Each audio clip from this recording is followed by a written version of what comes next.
Hello investors, welcome back once again to Insiderpedia. तो दोस्तों, आज की इस वीडियो में हम डिस्कस करेंगे स्काई गोल्ड लिमिटेड के बारे में। और आज इस वीडियो में हम इसका कंप्लीट स्टॉक एनालिसिस करेंगे और समझेंगे कि स्काई गोल्ड लिमिटेड बिजनेस क्या करती है, करंट टाइम में इनका बिजनेस कैसा चल रहा है, फ्यूचर का क्या आउटलुक है। तो चलिए वीडियो को शुरू करें। तो दोस्तों, सबसे पहले इसके शेयर प्राइस पे एक नजर डाल लेते हैं। यहाँ पे देख सकते हैं कि पिछले साल ये शेयर 800 से 900 रुपए का ट्रेड कर रहा था, फिर लगातार ये हाई लगातार चला गया और देख सकते हैं कि 50 डीएमए से लगातार ऊपर ही ट्रेड कर रहा है। तो शेयर में काफी ज्यादा स्ट्रेंथ है। अगर एग्जैक्ट शेयर प्राइस की हाई की बात करें, 24 अक्टूबर 24 में देख सकते हैं कि 3600 रुपए का हाई लगाया था। हालांकि एक बार नीचे आता हुआ दिखा, 3100 का लेवल टच किया, लेकिन एग्जैक्टली देख सकते हैं कि येलो कलर की जो लाइन है 50 डीएमए की है, यहाँ पे सपोर्ट लिया है और दोबारा से बाउंस बैक किया और अपने ऑल टाइम हाई के आसपास ट्रेड कर रहा है। तो शेयर ऑलरेडी पिछले एक साल में मल्टी बैगर रिटर्न दे चुका है। ऑलमोस्ट शेयर 4 गुना का रिटर्न दे चुका है। तो दोस्तों, कंपनी का नाम है स्काई गोल्ड लिमिटेड। ये बीएसई और साथ ही साथ एनएसई दोनों में लिस्टेड है। इसकी मार्केट कैप की बात करें तो 5259 करोड़ की मार्केट कैप है। स्टॉक का पी 65 का दिख रहा है। आरओसी की बात करें 18.7% का है। इसी के साथ आरओई भी काफी हेल्दी 23.6% का है। अगर करंट टाइम में शेयर प्राइस की बात करें तो 3591 रुपए का ट्रेड कर रहा है। अगर इसकी हाई की बात करें तो 3687 रुपए का हाई लगाया है और 52 वीक लो 828 रुपए का ट्रेड किया है। तो यहाँ पे देख सकते हैं कि ऑलमोस्ट अपने 52 वीक हाई के पास ही ट्रेड कर रहा है। तो दोस्तों, अगर इनके बिजनेस की बात कर रहे हैं तो ये गोल्ड ज्वेलरी में डिजाइनिंग और मैन्युफैक्चरिंग का बिजनेस कर रहे हैं। ये जो भी प्रोडक्ट मैन्युफैक्चर करते हैं, ये इंडिया के जितने भी बड़े रिटेल ब्रांड्स हैं, चाहे फिर वो सेंको हो, कल्याण हो, मालाबार हो, इन सभी को सप्लाई करते हैं। तो ये कहीं ना कहीं एक मैन्युफैक्चरिंग कंपनी है जो कि गोल्ड ज्वेलरी की मैन्युफैक्चरिंग करती है, डिजाइनिंग करती है, फिर इंडिया के बड़े रिटेलर्स को ये सेल करते हैं। और करंट टाइम में ये इंडिया के गोल्ड ज्वेलरी डिजाइन और मैन्युफैक्चरिंग में सेकंड लार्जेस्ट प्लेयर है। तो दोस्तों, अगर इनके क्वार्टरली रिजल्ट पे नजर डाले तो यहाँ पे देख सकते हैं कि सितंबर 24 में यहाँ पे 769 करोड़ का रेवेन्यू रिपोर्ट किया। ये रेवेन्यू पिछले साल 396 करोड़ का था। तो यहाँ पे पिछले साल के कंपैरिजन में बहुत अच्छी ग्रोथ देखने को मिली है। साथ ही साथ जून 2024 की बात करें तो 723 करोड़ का इन्होंने रेवेन्यू किया था। तो यहाँ पे पिछले क्वार्टर से भी ग्रोथ देखने को मिली है। साथ ही साथ बात करें अगर नेट प्रॉफिट की, तो पिछले साल 7 करोड़ का जो नेट प्रॉफिट किया था, यहाँ पे भी मल्टीफोल्ड ग्रोथ देखने को मिली है और इन्होंने 37 करोड़ रुपए का काफी अच्छा नंबर्स रिपोर्ट किया है नेट प्रॉफिट के टर्म्स में। अगर इनके ऑपरेटिंग प्रॉफिट मार्जिन की बात करें तो 4% था, बट पिछले 3 क्वार्टर से 5% का ये मेंटेन कर रहे हैं। अगर इंटरेस्ट का लेवल देखा जाए तो ये लगातार बढ़ता हुआ दिख रहा है। तो यहाँ पे देख सकते हैं कि 8% का पिछले क्वार्टर था, अभी 10% का दिख रहा है। हालांकि बिजनेस ग्रो हो रहा है तो वर्किंग कैपिटल की रिक्वायरमेंट पड़ती है, तो ये इंटरेस्ट बढ़ रहा है तो कोई बड़ा कंसर्न नहीं है। अगर डिप्रिसिएशन की बात करें तो ये 2 करोड़ का पिछले 4 क्वार्टर से कांस्टेंट ही बना हुआ है। एक जो चीज मैं हाईलाइट करना चाहूंगा कि यहाँ पे देख सकते हैं कि 20 करोड़ रुपए की यहाँ पे अदर इनकम शो कर रही है, जो कि पिछले क्वार्टर में सिर्फ 1-2 करोड़ हुई हुआ करती थी। तो ये इतना बड़ा कंपोनेंट 20 करोड़ रुपए का, इसी वजह से यहाँ पे देख सकते हैं कि नेट प्रॉफिट 37 करोड़ रुपए का शो कर रहा है। अगर ये 20 करोड़ रुपए को जो अदर इनकम से आया अगर निकाल दिया जाए तो सिर्फ 17 करोड़ रुपए का नेट प्रॉफिट बचेगा, जो कि पिछले क्वार्टर से भी कम है। तो दोस्तों, मोस्ट ऑफ द टाइम जो अदर इनकम होती है वन टाइम गेन की वजह से होती है। तो यहाँ पे मैनेजमेंट से कंफर्म करना जरूरी है कि ये अदर इनकम कहाँ से आई है और कितना कंपोनेंट यहाँ से वन टाइम है, ताकि हम एक्चुअल जो इनका प्रॉफिट है वो कंसिडर कर सके। क्योंकि ये जो करंट टाइम में 37 करोड़ रुपए का नेट प्रॉफिट दिख रहा है, अगले क्वार्टर में ये 20 करोड़ रुपए का प्रॉफिट तो होगा नहीं, तो वो अगला क्वार्टर में ये 37 करोड़ से नीचे चला जाएगा प्रॉफिट, जिसको हमें वैल्यूएशन करते टाइम जरूर कंसीडर करना चाहिए। तो दोस्तों, अगर इनके एनुअलाइज्ड रिजल्ट पे नजर डालें तो देख सकते हैं कि FY22 में 786 करोड़ रुपए का रेवेन्यू था, FY23 में 1154 करोड़ का अच्छी ग्रोथ रिपोर्ट की, FY24 में 1745 करोड़ रुपए का रेवेन्यू और अभी TTM बेसिस पे 2466 करोड़ का रेवेन्यू रिपोर्ट किया है। तो यहाँ पे टॉप लाइन काफी अच्छे से ग्रो हुई है। साथ ही साथ अगर नेट प्रॉफिट की बात करें तो 17 करोड़ से बढ़कर के 19 करोड़ का हुआ, फिर 40 करोड़ का हुआ, फिर 100% की जंप TTM बेसिस पे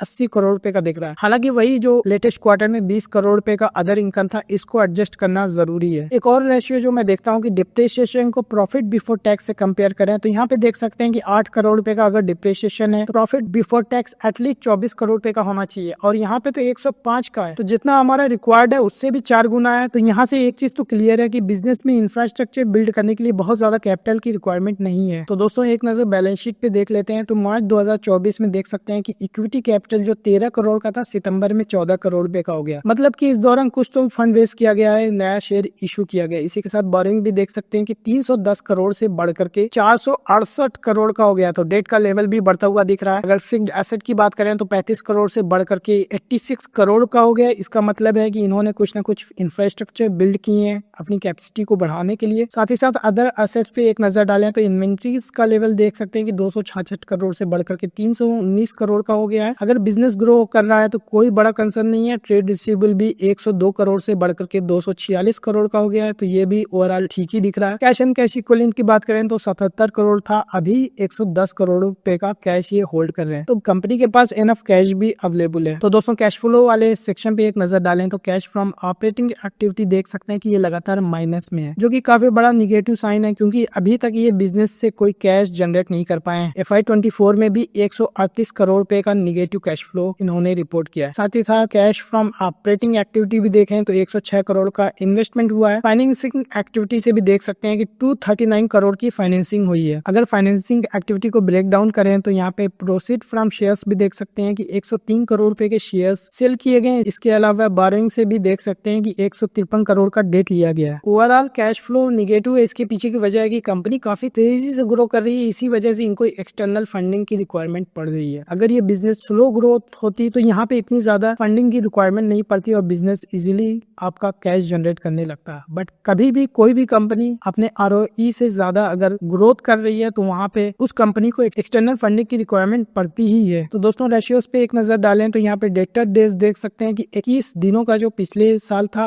अभी FY24 में भी कांस्टेंट ही बना हुआ है। हालांकि इन्वेंट्री डेज जो 28 डेज का था वो बढ़ करके 59 डेज का हो गया है। यहाँ पे थोड़ा सा डीग्रोथ हुई है। डेज पेबल की बात करें तो ये ऑलमोस्ट नेग्लिजिबल, एक दिन का दिख रहा है। अगर ओवरऑल वर्किंग कैपिटल डेज की बात करें तो ये 74 डेज का है। अगर ROC की बात करें तो FY23 में 17% का था, FY24 में 19% का। यहाँ पे 2% की इंप्रूवमेंट देखने को मिला है, लेकिन ओवरऑल ROC काफी हेल्दी लेवल पे मेंटेन है। तो दोस्तों अगर शेयर होल्डिंग पैटर्न पे एक नजर डालें तो प्रमोटर्स की होल्डिंग देख सकते हैं कि सितंबर 2024 में 62.51% की स्टेक थी, अभी घट करके 58.24% रह गई है। तो यहाँ पे अक्सर लोग देख करके एकदम कंक्लूजन निकाल लेते हैं कि इन्होंने स्टेक सेल की है, लेकिन स्टेक सेल दो तरीके से होती है। कभी कभी प्रमोटर्स अपने ही शेयर्स को सेल करते हैं, इसके अलावा कभी कभी नए शेयर इशू किए जाते हैं, वहां पे भी स्टेक्स डाइल्यूट होती है। तो यहाँ पे जो चीज देखने को मिला कि शेयर कैपिटल हमने देखा था कि बैलेंस शीट में बढ़ा हुआ है, इसका मतलब नए शेयर इशू किए गए, इसी वजह से प्रमोटर्स की होल्डिंग रिड्यूस हुई है। यहाँ पे प्रमोटर्स ने कोई भी सेलिंग नहीं की है। इसी के साथ FIs की होल्डिंग जो देख सकते हैं कि 0.25% थी, अभी बढ़कर के 1.38% हो गया। DIs की कोई भी होल्डिंग नहीं थी, अभी अक्टूबर 24 में 6.31%, काफी अच्छा दिख रहा है। इसी के साथ पब्लिक की जो होल्डिंग थी 37.24% की, अभी घट करके 34% रह गई है। अगर नंबर ऑफ शेयर होल्डर की बात करें तो 24,400 थे, वो अभी 23,000 रह गए हैं। तो यहाँ पे भी डी ग्रोथ देखने को मिली है, मतलब कि ओवरऑल जो नंबर ऑफ शेयर होल्डर है कम हुए हैं, यानी शेयर में एक्युमुलेशन हुआ है। और यही चार्ट में भी दिख रहा था कि शेयर अपने ऑल टाइम हाई के पास ट्रेड कर रहा है। सबसे बेस्ट चीज इसमें इक्विटी तो डाइल्यूट किया गया है, बट यहाँ पे FIs और DIs की होल्डिंग बढ़ गई है, इसी वजह से ये शेयर टेक्निकली काफी स्ट्रॉन्ग दिख रहा है। तो दोस्तों अभी तक हमने इस वीडियो में देखा कि स्काई गोल्ड लिमिटेड का शेयर प्राइस अपना पिछला हाई क्रॉस कर चुका है। हालांकि शेयर ऑलरेडी 4 गुना का रिटर्न दे चुका है, लेकिन अभी भी काफी स्ट्रॉन्ग होल्ड कर रहा है और 50 DMA से काफी ऊपर है। इसके अलावा इन्होंने काफी अच्छा क्वार्टरली रिजल्ट डिक्लेयर किया, लेकिन यहाँ पे अदर इनकम का कंपोनेंट काफी ज्यादा था, जो मैनेजमेंट से डिस्कस करना काफी जरूरी है। इसके अलावा हमने बैलेंस शीट में देखा कि इन्होंने नए शेयर इशू करके फंड रेज किए। ओवरऑल बैलेंस शीट तो काफी अच्छी दिख रही है। शेयर होल्डिंग पैटर्न पे हमने देखा कि यहाँ पे प्रमोटर्स की होल्डिंग थोड़ा सा कम हुई है। उसके पीछे की वजह है कि इन्होंने जो भी नए शेयर इशू किए हैं, यहाँ पे FIs और DIs ने स्टेक बढ़ाई है, जो कि काफी ज्यादा पॉजिटिव साइन है। तो दोस्तों अब आगे इस वीडियो में हम मैनेजमेंट की कमेंट्री को डिस्कस करेंगे, ताकि हम समझ पाए कि इनका शेयर इतना अच्छा रिटर्न क्यों दिया है। अभी करंट टाइम में जो शेयर इतना स्ट्रॉन्ग बना हुआ है, फ्यूचर का क्या आउटलुक हो सकता है। तो चलिए मैनेजमेंट की कमेंट्री को डिस्कस करें। तो दोस्तों चलिए इनके ऑपरेशनल परफॉर्मेंस की हाइलाइट्स क्या है उसको डिस्कस कर लें। तो दोस्तों मैनेजमेंट कमेंट्री में कई तरह का ऑप्टिमिज्म देखने को मिला। सबसे पहले इन्होंने बताया कि कंसिस्टेंट ग्रोथ है, क्योंकि इनकी ऑपरेशनल परफॉर्मेंस इंप्रूवमेंट हुई है ऑल की मैट्रिक्स में। इसी के साथ इनकी कैपेसिटी यूटिलाइजेशन बढ़ी है, इसी वजह से टर्नओवर का लेवल भी बढ़ा है। इसके अलावा इनका एक्सपोर्ट एक्सपोजर भी बढ़ा है और टेक्नोलॉजिकल एडवांसमेंट की वजह से इन्वेंट्री मैनेजमेंट को काफी बेटर किया गया है। साथ ही साथ ये ऑटोमेशन पे काम कर रहे हैं ताकि ऑपरेटिंग लेवरेज का फायदा उठाया जा सके। तो दोस्तों इन्होंने वो टारगेट्स भी दिया है FY27 के लिए, जब ये 6300 करोड़ का रेवेन्यू का टारगेट कर रहे हैं। अगर TTM रेवेन्यू की बात करें तो ये ऑलमोस्ट 2500 करोड़ की है, मतलब कि अगले 2.5 साल में ये 2.5 गुना की ग्रोथ एक्सपेक्ट कर रहे हैं, जो कि मुझे लगता है काफी हाई ग्रोथ का इनका टारगेट है। तो अगर मार्केट ग्रोथ की बात करें तो जल्दी मार्केट जो है 15 से 16% के कैगर से ग्रो कर रही है, और ये एक्सपेक्ट किया जा रहा है कि FY28 तक ये $145 बिलियन की इंडस्ट्री हो जाएगी। अगर ऑर्गेनाइज सेक्टर की ग्रोथ की बात करें तो ये और भी ज्यादा है कि 18 से 19% की ग्रोथ देखने को मिली है FY19 से 24 तक। और करंट टाइम में जो ऑर्गेनाइज्ड प्लेयर हैं वो 40 से 43% का मार्केट शेयर गेन किए हुए हैं। तो दोस्तों इसके अलावा बजट के बाद एक पॉलिसी इंपैक्ट भी देखने को मिला। यहाँ पे इंपोर्ट ड्यूटी में रिडक्शन किया गया, इस वजह से जो गोल्ड का प्राइस थे वो कम हुए, इसकी वजह से अफोर्डेबिलिटी बढ़ी और प्रोडक्शन भी बढ़ा है। और ये इंपोर्ट ड्यूटीज में जो रिडक्शन हुआ ये पॉलिसी भी काफी ज्यादा बेनिफिट कर रही है ओवरऑल ज्वेलरी मार्केट में। तो दोस्तों करंट टाइम में इनके बिजनेस स्ट्रेटेजीज क्या है और ऑपरेशन कैसे चल रहे हैं इसको डिस्कस कर लें। तो दोस्तों इन्होंने काफी ज्यादा इंफेसाइज किया कि कॉर्पोरेट पार्टनरशिप पे इनकी जो करंट टाइम में रेवेन्यू 65% कॉर्पोरेट क्लाइंट से आ रही है और 35% डिस्ट्रीब्यूटर से आ रही है। बट ये टारगेट कर रहे हैं कि विद इन 3 इयर्स ये 100% कॉर्पोरेट बिजनेस लेकर के आए। तो इनका फोकस डिस्ट्रीब्यूटर से हट करके कॉर्पोरेट क्लाइंट्स की तरफ हो रहा है। तो दोस्तों इनके अगर कॉर्पोरेट क्लाइंट्स की बात करें तो यहाँ पे देख सकते हैं मालोबार है, सेंको है, कैरेट लेन है, इंडिया के जितने भी टॉप के रिटेलर्स हैं ऑलमोस्ट सभी इनके कस्टमर है एक्सेप्ट तनिष्क। तो तनिष्क इनका अभी तक कस्टमर नहीं बन पाया, आखिर क्यों नहीं बन पाया इसको अभी वीडियो में डिस्कस करेंगे। तो दोस्तों अगर इनके प्रोडक्ट फोकस की बात करें तो ये स्पेशलाइज्ड है कास्टिंग ऑफ ज्वेलरी में, जहाँ पे ये नेकलेस, ब्रेसलेट्स, इयररिंग्स और रिंग्स की कास्टिंग करते हैं। साथ ही साथ अगर इनकी इन्वेंट्री रेंज की बात करें तो 5000 से 2 लाख तक के प्रोडक्ट की ये कास्टिंग करते हैं और यहाँ पे जो भी सेल्स होती है 35% इसी रेंज से होती है। तो दोस्तों इन्होंने प्रोडक्शन का भी स्केल अप किया है। पिछले साल की बात करें तो 270 किलोग्राम पर मंथ की ये मैन्युफैक्चरिंग करते थे, लेकिन करेंट क्वार्टर में 345 किलोग्राम पर मंथ की मैन्युफैक्चरिंग कर रहे हैं। साथ ही साथ FY25 का टारगेट है कि ये 350 से 360 किलोग्राम पर मंथ का ये प्रोडक्शन करें। अगर इनकी करंट टाइम में प्रोडक्शन कैपेसिटी की बात करें इंक्लूडिंग सब्सिडीज तो यहाँ पे 1050 किलोग्राम पर मंथ की मैन्युफैक्चरिंग कर सकते हैं। साल में 12 टन सोने ये प्रोसेस कर सकते हैं। तो यहाँ पे करंट टाइम में जो भी इनका प्रोडक्शन है ये मुश्किल से 25% का यूटिलाइजेशन हुआ है। यहाँ पे 4 गुना रेवेन्यू ये अचीव कर सकते हैं अपनी एग्जिस्टिंग ही फैसिलिटी से। तो दोस्तों इन्होंने रिसेंटली कुछ एक्विजिशन किए हैं, वो कौन से एक्विजिशन है उसके बारे में डिस्कस कर लें। तो इन्होंने 2 एंटिटीज एक्वायर की हैं, एक स्टार मंगलसूत्र प्राइवेट लिमिटेड, दूसरी कंपनी है स्पार्कलिंग चेन्स प्राइवेट लिमिटेड। और ये दोनों के अलग अलग प्रोडक्ट पोर्टफोलियो है। ये एक्सपेक्ट कर रहे हैं कि पोस्ट एक्विजिशन जो भी रिटेल में 65% सेल होती है ये सारे प्रोडक्ट ये ऑफर कर पाए। तो दोस्तों इनका एक्सपोर्ट का बिजनेस भी काफी अच्छा परफॉर्म कर रहा है। अगर एक्सपोर्ट की परफॉर्मेंस की बात करें तो 6% रेवेन्यू FY24 में एक्सपोर्ट से आया था,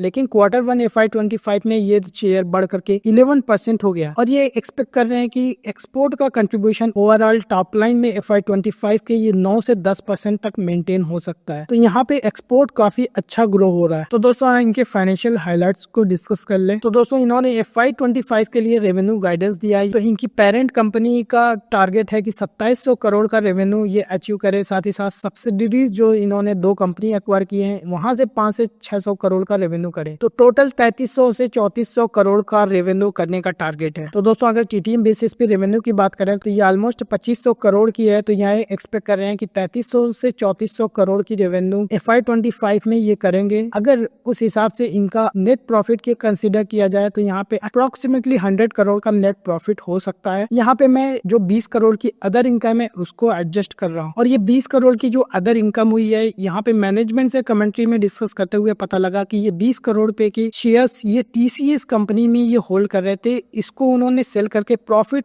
बुक कर लिया है। इसी वजह से 20 करोड़ रुपए का वन टाइम इनका प्रॉफिट हुआ था। तो 20 करोड़ रुपए का जो प्रॉफिट है उसको भी कंसीडर करने के बाद इनका 100 करोड़ रुपए का नेट प्रॉफिट निकल के आएगा अगर ये 3300 से 3400 करोड़ का रेवेन्यू टारगेट अचीव कर ले। तो दोस्तों इनके पैट मार्जिन के टारगेट की बात करें तो ये 3 से 3.5% का टारगेट लेके चल रहे हैं मार्च तक। और ये गोल्ड मेटल लोन ले रहे हैं ताकि ये वर्किंग कैपिटल की रिक्वायरमेंट को कैटर कर सके। तो दोस्तों अगर 3% का पैट मार्जिन लेके चले तो 3300 करोड़ का 1% 33 करोड़ रुपए हो जाता है और 33,99। इसी तरीके से विदाउट यूजिंग कैलकुलेटर मैं जो 3300 करोड़ का जो रेवेन्यू का टारगेट है उसके बेसिस पे आपका पैट बता रहा हूँ कि FY25 में ये 100 करोड़ रुपए के आसपास का प्रॉफिट कर सकते हैं। और 20 करोड़ की अदर इनकम को अगर कंसीडर किया जाए तो नेट प्रॉफिट इनका 120 करोड़ का रहेगा। लेकिन जब वैल्यूएशन कंसीडर की जाती है तो अदर इनकम को हटा दिया जाता है ताकि आप सही तरीके से उसकी वैल्यूएशन कर सके। तो दोस्तों इन्होंने कुछ फंड रेस किए थे और उसका यूटिलाइजेशन कहाँ पे हुआ, जैसा कि मैंने बताया कि इनका नए शेयर इशू किए थे, इसी वजह से आप देख सकते हैं कि शेयर होल्डिंग भी अक्टूबर में डाउन दिख रही है। तो 270 करोड़ रुपए का टोटल फंड रेस किया। यहाँ पे सब्सिडरी जो इन्होंने एक्वायर किया वहाँ पे एक्सपेंशन करेंगे। साथ ही साथ अभी तक सिर्फ 22 कैरेट की ज्वेलरी में ये काम कर रहे थे, अभी 18 कैरेट की ज्वेलरी में काम करेंगे और यहाँ पे डायमंड ज्वेलरी में भी ये इंटर कर रहे हैं। अगर करंट टाइम में डायमंड कैटेगरी की बात करें तो यहाँ से मुश्किल से 2 से 3% का रेवेन्यू है, बट ये ओवर टाइम एक्सपेक्ट कर रहे हैं कि 5-6% रेवेन्यू आ सकता है। तो दोस्तों कैश फ्लो इनका जैसे हमने देखा कि निगेटिव में है, तो ये एक्सपेक्ट कर रहे हैं कि जब 5000 करोड़ का रेवेन्यू FY26 तक अचीव हो जाएगा तब इनका बिजनेस कैश फ्लो पॉजिटिव हो सकता है। तो मुझे लगता है अभी FY25 में भी ये कोई भी पॉजिटिव कैश फ्लो नहीं जनरेट करेंगे। यहाँ पे एक्सटर्नल फंडिंग की शायद रिक्वायरमेंट पड़ जाए। एक्चुअल में जो कैश फ्लो जनरेट होगा वो FY26 में ही होगा। तो दोस्तों स्काई गोल्ड लिमिटेड पे फर्दर डिस्कशन करेंगे, लेकिन उससे पहले बताना चाहूंगा कि अगर आप क्वालिटी स्टॉक्स में इन्वेस्टमेंट करना चाहते हो और एक पोर्टफोलियो बिल्डअप करना चाहते हो तो आप हमारी स्टॉक रिकमेंडेशन सर्विस को ज्वाइन कर सकते हो, लिंक डिस्क्रिप्शन बॉक्स में दिया हुआ है। इसके अलावा हमारे पास HNI सर्विसेज है, व्हाट्सएप ग्रुप भी है। अगर उसके बारे में अधिक जानकारी लेना है तो आप हमें दिए हुए नंबर पे कांटेक्ट कर सकते हैं। तो दोस्तों इन्होंने इंफ्रास्ट्रक्चर भी एक्सपेंड किया है। तो इन्होंने नई फैसिलिटी बिल्डअप की है महाराष्ट्र में, जो कि स्टेट का सबसे लार्जेस्ट कैपेसिटी है। यहाँ पे ये मैन्युफैक्चरिंग अभी कर रहे हैं। पहले जो इनके पास कैपेसिटी थी वहाँ पे 110% यूटिलाइजेशन हो गया था, इसी वजह से ये कारपोरेट की जो नीड को कैटर नहीं कर पा रहे थे। बट उन्होंने जैसे ही ये नई फैसिलिटी में स्विच किया, जो कि पुरानी फैसिलिटी 20,000 स्क्वायर फीट की थी, अभी 80,000 स्क्वायर फीट की कैपेसिटी इनके पास है और यहाँ से अपना काम कर रहे हैं। और पहले तनिष्क को ऑनबोर्ड इसीलिए नहीं कर पा रहे थे कि इनके पास इनफ स्पेस नहीं था, और तनिष्क जैसा बड़ा ब्रांड वो देखता है कि जो भी इनका पार्टनर बने उनके पास इनफ फैसिलिटीज हो। लेकिन करंट टाइम में ये एलिजिबल तो हो गए हैं तनिष्क के लिए, अब ये वक्त ही बताएगा कि ये तनिष्क इनको ऑनबोर्ड करता है या नहीं। लेकिन इन्होंने बताया कि जो भी उनकी रिक्वायरमेंट है ये करंट टाइम में फुलफिल कर चुके हैं, बट इनको अभी तक फाइनल अप्रूवल नहीं मिला है। तो दोस्तों ये प्रोडक्ट इनोवेशन पे भी काफी काम कर रहे हैं। तो इनके पास R&D टीम है जहाँ पे 80 डिजाइनर काम कर रहे हैं, जो हर महीने 2000 न्यू डिजाइन बनाते हैं। साथ ही साथ ये फोकस करते हैं कि मार्केट में क्या ट्रेंड चल रहे हैं, ताकि मार्केट ट्रेंड्स को ये कैप्चर कर सके। ओवरऑल ज्वेलरी इंडस्ट्री में एक शिफ्ट देखने को मिला है। यहाँ पे 18 कैरेट ज्वेलरी की डिमांड देखने को मिली है। पहले 3% ओवरऑल इंडिया में थी, अभी 5% तक ये डिमांड हो गई है। अगर डायमंड ज्वेलरी की बात करें तो इन्होंने FY24 में ये भी प्रोडक्ट पोर्टफोलियो में ऐड किया। तो दोस्तों इनके की मेट्रिक्स और गोल्स की बात करें, जैसा कि मैंने वीडियो की स्टार्टिंग में ही बताया कि FY27 का 6300 करोड़ का रेवेन्यू का टारगेट लेके चल रहे हैं, जहाँ पे 5000 करोड़ की रेवेन्यू इनकी पेरेंट कंपनी से आएगी, और इन्होंने जो 2 कंपनी एक्वायर की यहाँ से 1300 करोड़ का रेवेन्यू आ सकता है, और टोटल इनकी कैपेसिटी 12,000 टन की है। तो दोस्तों अगर इनके कारपोरेट कंट्रीब्यूशन की बात करें तो मिड लार्ज और स्मॉल कारपोरेट्स की बात करें तो 65 से 70% का रेवेन्यू यहीं से आ रहा है। अगर टॉप 10 कारपोरेट्स की बात करें तो 40% का कंट्रीब्यूशन है। तो ओवरऑल कोई बड़ा रिस्क नहीं है, क्योंकि यहाँ पे टॉप 10 के 40% कंट्रीब्यूशन है। मुझे लगता है काफी डाइवर्सिफाइड इनका रेवेन्यू स्ट्रीम है। तो दोस्तों इस वीडियो का एंडिंग पार्ट, तो दोस्तों अभी तक हमने देखा कि स्काई गोल्ड लिमिटेड का शेयर प्राइस जो कि नया हाई लगाता हुआ दिख रहा है। पिछले महीने इन्होंने हाई लगाया था, फिर से दोबारा से क्रॉस करने की कोशिश कर रहा है और अपने नियर ऑल टाइम हाई के पास ट्रेड कर रहा है। जहां तक क्वार्टरली परफॉर्मेंस का सवाल है, काफी अच्छा रिजल्ट आया, लेकिन यहाँ पे अदर कंपोनेंट 20 करोड़ का था, जो कि इनको शेयर सेल करने की वजह से आया था। ये वन टाइम इनका प्रॉफिट था। इसके अलावा इन्होंने FY25 के लिए 3300 से 3400 करोड़ का रेवेन्यू का टारगेट दिया है। इसको अगर पैट मार्जिन जो कि 3% का गाइडेंस है इससे कंसीडर करें तो ये ऑलमोस्ट 100 करोड़ रुपए का नेट प्रॉफिट कर सकते हैं, जहां पे मैं अदर इनकम 20 करोड़ को एक्सक्लूड कर रहा हूँ। उसके बेसिस पे अगर इनकी मार्केट कैप की बात करें तो 5200 करोड़ की है। इसका मतलब 100 करोड़ के हिसाब से 52 का पी हो सकता है। अगर मैं इनका फ्यूचर का पी 60-70 का भी लेके चलूं तो शेयर प्राइस मैक्सिमम 4000 से 4500 का जा सकता है। तो मुझे लग रहा है कि इस शेयर में अगले 1 साल में बहुत ज्यादा टारगेट्स देखने को नहीं मिल सकते। जहां तक मल्टीबैगर बनने का सवाल है, इस शेयर को एटलीस्ट 3 से 4 साल तक होल्ड करना पड़ेगा, जहां पे ये FY27 का 6300 करोड़ का टारगेट लेके चल रहे हैं। जब ये अचीव होगा तब मैं ये समझ रहा हूँ कि शेयर 100% तक का रिटर्न दे सकता है आने वाले 3 सालों में। लेकिन फिलहाल मुझे लग रहा है कि 20 से 25% का अगर शेयर प्राइस में ग्रोथ देखने को मिला तो ये काफी छोटा टारगेट होगा। इतने छोटे टारगेट को हमें कोई भी नए शेयर में इंटर नहीं करना चाहिए। हाँ, अगर कोई सेफ कंपनी देख रहा है और यहाँ पे लगता है कि नहीं इनफ ग्रोथ है, 3 साल में पैसा डबल हो गया तो ये हमारे लिए बेटर है, तो यहाँ पे इन्वेस्टमेंट को कंसीडर कर सकते हैं। लेकिन मैं थोड़ा सा अलग तरीके से देखता हूँ। मैं देखता हूँ कि कोई कंपनी में तभी इंटर करो जहाँ पे आने वाले 1 से 1.5 साल में पैसा डबल होता हुआ दिखे। तो स्काई गोल्ड लिमिटेड जो करंट टाइम में फॉरवर्ड पी पे बात करें तो 50 से 55 का ट्रेड कर रहा है। तो मुझे लग रहा है कि शेयर ओवरऑल रीजनेबल वैल्यूएशन पे ट्रेड कर रहा है और जो लोग 2 से 3 साल तक होल्ड करके पैसा डबल करना चाहते हैं वो स्काई गोल्ड लिमिटेड को कंसीडर कर सकते हैं, बट अभी के लिए मैं इस शेयर को अवॉइड कर रहा हूँ। तो दोस्तों उम्मीद करता हूँ ये वीडियो आपको काफी पसंद आया होगा और काफी कुछ नया सीखने को मिला होगा। अगर ये वीडियो अच्छा लगा तो इसको लाइक करें, चैनल पे नए हैं तो सब्सक्राइब कर लीजिए, क्योंकि इसी तरह के वीडियोस मैं रेगुलरली अपडेट करते रहता हूँ। And thank you for watching.